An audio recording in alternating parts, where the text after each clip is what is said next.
ಚಾಮುಂಡಿ ಬೆಟ್ಟದಲ್ಲಿ ಹೊಸ ವರ್ಷಾಚರಣೆಗೆ ಬ್ರೇಕ್ ಬಿದ್ದಿದೆ. ಮೈಸೂರಿನ ಚಾಮುಂಡಿ ಬೆಟ್ಟಕ್ಕೆ ರಾತ್ರಿಯ ಸಂಚಾರವನ್ನ ಬಂದ್ ಮಾಡಲಾಗುತ್ತೆ. ಸೊ ಬೆಟ್ಟಕ್ಕೆ ಪ್ರವಾಸಿಗರು ಭಕ್ತರಿಗೆ ರಾತ್ರಿ ಪ್ರವೇಶವನ್ನ ನಿರ್ಬಂಧಿಸಲಾಗಿದೆ.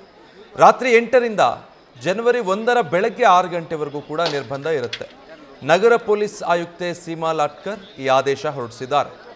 ತಡರಾತ್ರಿ ಸೆಲೆಬ್ರೇಷನ್ ಇರುತ್ತೆ, ಅದಾದ ನಂತರ ಬೆಟ್ಟಗಳಿಗೆ ಹೋಗೋದು ಅಥವಾ ಅಲ್ಲಿ ಪಾರ್ಟಿ ಮಾಡೋದು ಅಂಥದ್ದಕ್ಕೆಲ್ಲ ಬ್ರೇಕ್ ಹಾಕೋ ನಿಟ್ಟಿನಲ್ಲಿ ಚಾಮುಂಡಿ ಬೆಟ್ಟಕ್ಕೆ ಬರೋರ ಗಮನಕ್ಕೆ ಈ ಸೂಚನೆಗಳಿರಲಿ.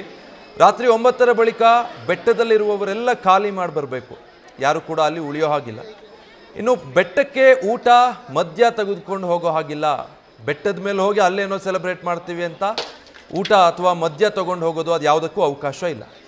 ತಾವರೆಕಟ್ಟೆ ಮಾರ್ಗದ ಮೂಲಕ ಬೆಟ್ಟದಿಂದ ನಿರ್ಗಮಿಸಬೇಕಾಗತ್ತೆ. ಆ ರೀತಿ ವ್ಯವಸ್ಥೆಯನ್ನು ಮಾಡ್ಕೊಂಡಿದ್ದಾರೆ ಪೊಲೀಸರು.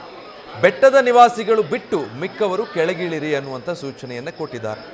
ಬೆಟ್ಟದ ಮೇಲೆ ಒಂದಷ್ಟು ಮನೆಗಳಿದ್ದಾವೆ, ಅಲ್ಲೇ ನೆಲೆಸಿರುವವರು ಇದ್ದಾರೆ, ಅವರನ್ನು ಬಿಟ್ಟು ಇನ್ಯಾರೂ ಕೂಡ ಇರೋ ಹಾಗಿಲ್ಲ. ನಾಳೆ ಹೊಸ ವರ್ಷದ ದಿನ ದೇವಿ ದರ್ಶನಕ್ಕೆ ಅವಕಾಶ ಇರುತ್ತೆ, ಬೆಳಗ್ಗೆ 6 ಗಂಟೆ ನಂತರ.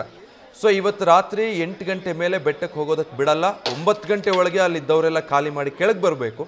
ಮತ್ತೆ ನಾಳೆ ಬೆಳಗ್ಗೆ 6 ಗಂಟೆ ನಂತರ ಭಕ್ತರಿಗೆ ದೇವಿಯ ದರ್ಶನಕ್ಕೆ ಅವಕಾಶ ಕಲ್ಪಿಸಲಾಗಿದೆ.